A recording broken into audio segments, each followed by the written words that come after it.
what do you want people to learn about this exhibition? Well, I mean, my fundamental argument, which is not a very complicated one, really is how masculinity is as much a construct as any other identity. So we think about the female experience, the brown body, the black body, these are all constructed experiences, socially constructed, and we assume that masculinity is the norm. It's a bit like whiteness, we don't question it. And I wanted to start dismantling that. I wanted to start questioning that. So it's not a complicated message in that sense, to understand that maleness or masculinity is something that is, coded, and we have to adhere to very strict social norms and behaviors about how masculinity, how we measure success, how we, in masculinity, whether it's through the bedroom or the workplace or, on the sports field. And I wanted to begin to disrupt that and dismantle that and look how artists have tried to forge a new aesthetic, to a new way of looking at masculinity, and one that is slightly liberated. And what did you really learn yourself?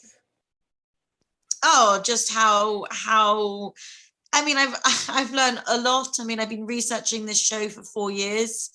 I mean, I've learned many things, but ultimately what I've learned is that, masculinity is something that we just don't question. I mean, really masculinity is seen as something that is normative.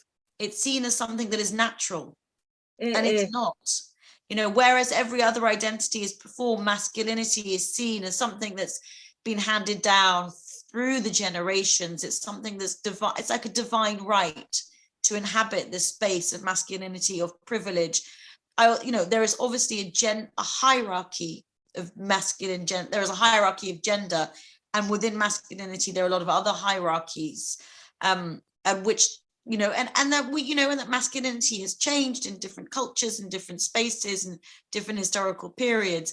But ultimately, we live in a patriarchy where systems of power are upheld through the performance of masculinity.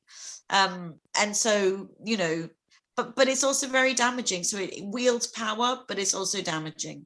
But what's interesting is that you are really disrupting the archetypes, I think. Yeah, I mean, and it gives a lot of freedom to the eye, which is super, super good. I wanted to start it. The show came. Well, I started conceptualizing the show at a time of, on one hand, in 2016, the rise of the emergence, the disruption of the Me Too movement, but also this rise of, very kind of strong male world leaders like Trump and Bolsonaro and Putin and all of these people. And there was this moment, and also a moment of revisiting kind of feminist theories and feminist art practice. And I kept thinking, well, what's on the other side of this? What do we fight? What's the justice we're fighting to? What do we want to get parity with? What are we fighting for equality? Where are we trying to get to? And then you start thinking, well, I want to get to the same space as these white men.